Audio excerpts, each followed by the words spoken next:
Novel جانا تجھے جب جانا ایپیسوڈ 7۔ میرا آج تک بس تم سے ہی واسطہ پڑا ہے اور تم بھی بے وفا نکلے۔ محبت مجھ سے کی اور شادی کسی اور سے، آگے رونے والا منہ بنا بھیجا۔ تمہیں کیسے علم ہے کہ میں شادی شدہ ہوں؟ ماتھے پر تیوری لے کر ٹائپ کرنے کے بعد جواب کا منتظر تھا، جو کہ اس گزرے وقت میں پہلی دفعہ ہوا تھا۔ وہ سر پھری لڑکی کے میسج کا منتظر ہوا۔ تم نے نہیں بتایا، بلکہ آج میں نے سچ اپنی آنکھوں سے دیکھا ہے۔ کون سا سچ؟ تمہاری بیوی اور کون؟ وہ چال چلتے ہوئے لکھنے لگا۔ میری تو شادی ہی نہیں ہوئی، بیوی کہاں سے آئے گی؟ ہائے، میں نے آنکھیں بند کر کے تمہاری سونی صورت پر اعتبار کر لیا، اور تم نے میرے ساتھ یہ کیا کیا؟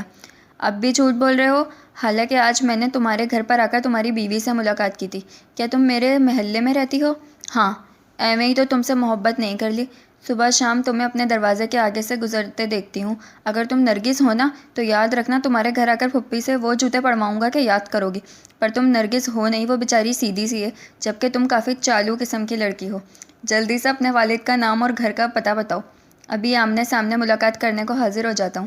میں جانتی ہوں تم مجھ سے ملنے کبھی نہیں آؤ گے، جھوٹ بول کر مجھے ورغلا رہے ہو۔ پہلے ہی میرے ساتھ اتنا ظلم کر چکے ہو، میرا نمبر بلاک کیا، پھر مجھے فیس بک پر بھی بلاک کیا۔ ان گزرے ماہ میں یہ میری 7ویں آئی ڈی ہے۔ تم نے میری کل 6 آئی ڈیز بلاک کی ہیں۔ تاشفین اسرار، ایک محبت بھرے دل پر اس قدر ظلم کرتے ہو، کیا تمہیں ذرا بھی رحم نہیں آتا؟ میری اتنی کوشش کے باوجود بھی کون سے تم نے میری جان چھوڑ دی ہے؟ یار، کوئی دنیا میں اس قدر بیکار انسان بھی ہوگا جتنی تم ہو، انتہا درجے کی فارغ اور مستقل مزاج ہو۔ کسی دن مجھے زیادہ غصے آ گئے نا، میں نے اس آئی ڈی کے ذریعے تمہاری لوکیشن ٹریس کروا کر جا تمہیں پکڑنا ہے۔ اف اللہ، تو جلدی ٹریس کرواؤ نا۔ میں تو اسی لیے تمہیں اپنے پرسنل نمبر سے میسج کیے تھے، تاکہ اس نمبر کے ذریعے ہی تم مجھ تک پہنچ جاؤ۔ ذرا سوچو تو کتنا حسین منظر ہوگا، تم میرے ابو کے سامنے کھڑے ہو کر میرا رشتہ مانگو گے۔ میں نے اپنی زندگی میں ایسے برے گناہ نہیں کیے کہ سزا کے طور پر اللہ پاک تم کو مجھ پر مسلط کر دیں۔ تم اتنے مغرور نہ ہوتے تو شاید اتنے خوبصورت بھی نہ لگتے۔ ہاں، تم اتنی چپکیوں نہ ہوتی تو شاید اتنی بری بھی نہ لگتی۔ میں تمہیں بری لگتی ہوں؟ تم نے کون سا مجھے دیکھا ہوا ہے؟ مجھے ایسا کوئی شوق بھی نہیں ہے۔ یہ تم اس لیے کہہ رہے ہو کیونکہ ابھی اپنی بیوی کے حسن میں گم ہو۔ ایک دفعہ میں تمہارے سامنے آ گئی نا تو سب بھول جاؤ گے۔ آخری میسج پڑھنے کے بعد بے اختیار تاشفین کا کہکا نکل گیا۔ میڈم، پھر تم نے میری بیوی دیکھی ہی نہیں ہے۔ مجھے نہیں لگتا اس سے زیادہ بھی کوئی لڑکی حسین ہو سکتی ہے۔ تم ایسا بول کر میرا دل نہ جلاؤ، اس کے لال بال انتہائی برے لگتے ہیں۔ تاشفین کے ہاتھ تھم گئے۔ یہ اب زیادہ خطرناک بات ہو گئی تھی۔ وہ ابھی تک اس بات پر بھی 100% پر یقین نہیں تھا کہ آیا یہ کوئی لڑکی ہی ہے، لڑکا بھی تو ہو سکتا ہے، پر اب اس نے جگن کے بالوں کا رنگ بتا کر تاشفین کے اندر الارم بجا دیا تھا۔ چند لمحوں پہلے والی مسکراہٹ بالکل غائب ہو چکی تھی۔ تاشفین نے جواب میں کچھ نہیں کہا، نہ تصدیق کی نہ تردید۔ گہری سانس خارج کرتے ہوئے فون بند کر کے پہلو میں رکھ دیا۔ ایک نظر اپنے کمرے کے بند دروازے پر ڈالی۔ رات کے کھانے پر اس کا دوست اور اس کا چھوٹا بھائی، جو کہ فارس کا دوست تھا، دونوں ہی موجود تھے۔ جگن کی وجہ سے کوئی بھی اپنے خول میں بند نہیں ہوا تھا، ورنہ عام طور پر لڑکے الماس کا سامنا ہونے پر اس سے بات کرنا تو دور، اس کے سوالوں کا جواب دینا بھی پسند نہیں کرتے تھے۔ مگر تاشفین نے ایک ہی دن میں یہ بات نوٹ کر لی تھی، نہ ہی جگن کا رویہ اس کے بھائیوں کے ساتھ ویسا تھا جیسا الماس کا ہوتا، نہ ہی جواب میں فارس لوگ بہت زیادہ خاموش اور بے نیاز تھے، بلکہ وہ اپنی روزمرہ کی عادت کے مطابق ہی شور و غل کرتے رہتے، جس میں جگن پورا ساتھ دیتی رہی۔ یہ الگ بات کہ وہ تاشفین کی جانب دیکھنے اور اس سے مخاطب کرنے سے صاف گریز برتتی رہی تھی۔ تمہارا یہ رخ کسی سازش کا حصہ ہے جگن، ورنہ اتنی بڑی امیرزادی اور اتنے سادہ مزاج کی نہیں ہو سکتی۔ تم اگر ذہنی طور پر شارپ ہو تو میں نے بھی گھاٹ گھاٹ کا پانی پیا ہوا ہے۔ اپنے قرب تک رسائی دے کر تمہارے ہاتھوں شکست نہیں کھاؤں گا، کبھی بھی نہیں۔ پرسوچ انداز میں نظریں ٹیلی ویژن کی اسکرین پر جمی تھی اور دماغ کہیں اور گھوم رہا تھا۔ خیر، اب میں اتنا کمزور انسان تو ہوں نہیں کہ ایک لڑکی کی وجہ سے پریشان پھروں۔ جو ہوگا دیکھا جائے گا، پہلے تو اس آئی ڈی کو کھوجنا پڑے گا۔ اس نے فون دوبارہ اٹھایا اور ٹائپ کرنے لگا۔ کیا میں تمہارا نام پوچھ سکتا ہوں؟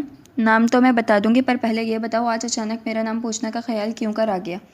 یار، بندہ بشر ہوں، آخر کچھ تو اثر ہونا ہی تھا۔ اگر تم نے نہیں بتانا چاہو تو تمہاری مرضی، نہیں میرے لیے تو بڑی خوشی کی بات ہے۔ آخرکار تم نے میرے بارے میں سنجیدگی اختیار تو کی۔ میرا نام نیاب ہے۔ کیا تم پڑھتی ہو؟ نہیں، اتنی چھوٹی نہیں ہوں، تعلیم مکمل کر کے تمہارے انتظار میں بیٹھی ہوں۔ کب تم رشتہ بھیجو اور کب ہماری شادی ہو۔ کیا پڑھا ہے؟ 17 سال کے عرصے میں جس کلاس میں گئی، وہاں استادوں نے جو پڑھایا، جتنا سلیبس دیا، وہ سب پڑھا ہے۔ تم بڑی تیز لڑکی ہو۔ ہاں، اس میں تو کوئی شک نہیں ہے۔ تاشفین کے چہرے پر ہنوز سنجیدگی طاری تھی۔ مزید کچھ کہنے کے بجائے اس نے موبائل جیب میں ڈالا، اٹھ کر ٹیلی ویژن بند کیا اور سونے کے لیے اپنے بھائیوں کے برابر آ کر اے سی والے کمرے میں کارپیٹ پر لیٹ گیا۔ کچھ ہی دیر بعد وہ نیند کی وادی میں اتر چکا تھا۔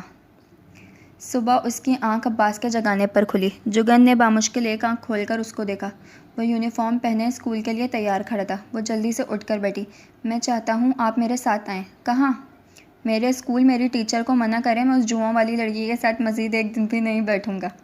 وہ اس کی بات غور سے سننے کے لیے پوری کوشش کر کے نیند بھگا رہی تھی، مگر پھر اچانک تاشفین کی آواز سنتے ہی ساری نیند اڑ گئی۔ تبھی اس نے غور کیا، ایس پی صاحب اپنی وردی پہنے دروازے کے بیچوں بیچ بیزار سی شکل بنائے کھڑے تھے اور عباس سے ارشاد فرمایا جا رہا تھا، یار وہ ابھی سو رہی ہے، اٹھے گی پھر تیار ہوگی، ناشتہ کرے گی، اس لحاظ سے 12 تو ادھر ہی بج جانے ہیں، مجھے پہلے ہی دیر ہو رہی ہے، میرا ڈرائیور ادھر انتظار میں سوکھ رہا ہے۔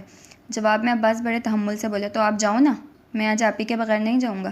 ابھی ایک دن نہیں ہوا اس کو اس گھر میں آئے اور تم ایسے نخرے دکھا رہے ہو جیسے ساری عمر یہی تمہیں لاتی لے جاتی رہی ہے۔ اب شرافت کے ساتھ باہر نکلو ورنہ اٹھا کر لے جاؤں گا۔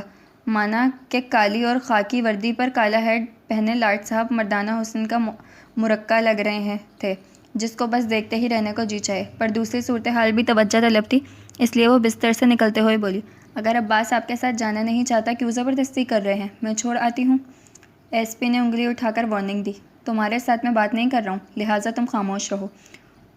اور باشو، تم باہر آ رہے ہو یا میں اندر آؤں؟ عباس نے ایک دفعہ غور سے بڑے بھائی کی جانب دیکھا، اگلے ہی پل منہ لٹکا کر باہر کو چل پڑا۔ اس گھر میں کوئی چاہتا ہی نہیں کہ میں بھی جینٹل مین بنوں۔ اسکول بھی ایسے بھیجتے ہیں جہاں لڑکوں سے زیادہ لڑکیاں ہیں، اب جوئیں نہ پڑیں تو اور کیا ہو، پھر مجھے ہی گندا بکتے ہیں۔ وہ تاشفین کے آگے بڑبڑاتا ہوا بیرونی دروازہ عبور کر گیا۔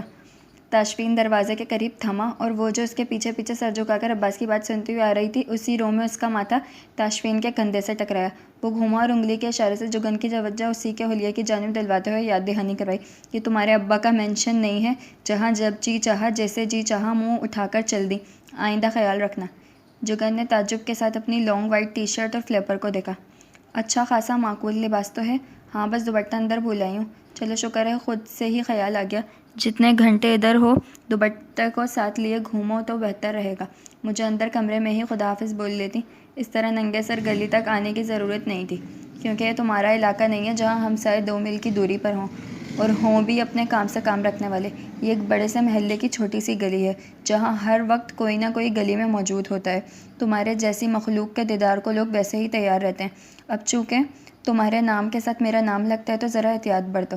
جگن کا منہ حیرت سے کھلا، جسے بروقت منہ بند کرتے ہوئے کمر پر ہاتھ باندھتے ہوئے بولی، آپ کو جب بھی میں نے دیکھا نا، ایک خیال ضرور آتا ہے کہ آپ ایک انتہائی خود پسند انسان ہیں، اور جس وقت سے میں اس گھر میں آئی ہوں، ایک کے بعد ایک آپ کے الفاظ سن کر اب مجھے یہ یقین ہو چکا ہے کہ مجھے انسانوں کی صحیح پہچان ہے، کم از کم آپ کی طرح لکیر کی فقیر بالکل نہیں ہوں، میری آپ کی بات چیت نہیں ہے اور آپ سمجھ رہے ہیں کہ میں آپ کو دروازے تک چھوڑنے آئی ہوں، ہاؤ رومانٹک۔ ایک اور بات جو میں پہلے بھی کہہ چکی ہوں، جس سے آپ یقیناً اگنور کر گئے ہیں، میں آپ کی بیوی کی حیثیت سے یہاں رہنے کے لیے نہیں آئی ہوں، اس لیے آپ باخوشی مقامی مسجد کے لاؤڈ اسپیکر میں مجھ سے لا تعلقی کا اعلان کروا سکتے ہیں۔ اب برائے کرم راستے سے ہٹیے تاکہ میں اس کو خدا حافظ بول سکوں جس کے لیے اندر سے آئی ہوں۔ دروازے سے 4 قدم پیچھے ہی ڈیوری میں وہ دونوں آمنے سامنے کھڑے مقابلہ بازی کر رہے تھے۔ ایس پی صاحب نے دونوں بازو سینے پر باندھے اور ایک ہاتھ پرفکر انداز میں تھوڑی کے نیچے رکھ کر زوجہ محترمہ کا سرتاپا جائزہ لیا، پھر ایک قدم اس کی جانب بڑھا کر تھوڑا سا اس کی جانب جھکتے ہوئے رازداری سے بولا تو انداز چڑھانے والا تھا، مجھے یہ جان کر خوشی ہوئی کہ شادی سے پہلے بھی تم لالچی نظروں سے میرا جائزہ لیتی رہی ہو، اگر جائزہ لیتی ہوگی تو یقیناً کبھی نہ کبھی مجھے سوچا بھی ہوگا، تب تم جیسی چہرہ شناس کو یہ تو اندازہ ہو ہی گیا ہوگا کہ کچھ لوگ بس پہنچ سے دور ہی اچھے رہتے لگتے ہیں، پر مجھ سے شادی کیوں کر لی، انکار کیوں نہیں کیا؟ جواب میں وہ تنک کر بولی، یہ بات آپ جا کر اپنی بھابھی صاحبہ سے پوچھیں، جس کے مطابق میرے لیے آپ سے اچھا جیون ساتھی کوئی ہے ہی نہیں تھا، یہ الگ بات ہے کہ شادی کے دوسرے دن سب سے پہلے اسی نے مجھے آپ سے طلاق لے لینے کا مشورہ دیا تھا، اگر تم اتنی ہی اپنی بہن کی فرما بردار ہو تو پھر اس کے دوسرے مشورے پر اب تک عمل کیوں نہیں کیا؟ حالانکہ میں تو اسی دن سے تمہاری طرف سے ملنے والے نوٹس کا منتظر ہوں جو آج تک نہیں آیا، آپ کی یہ خواہش بھی پوری کر دوں گی، مگر اس وقت مجھے عباس کو سی آف کرنا ہے، آپ بیچ میں سے ہٹیے۔ دروازہ بند تھا اور عباس کب کا باہر جا چکا تھا۔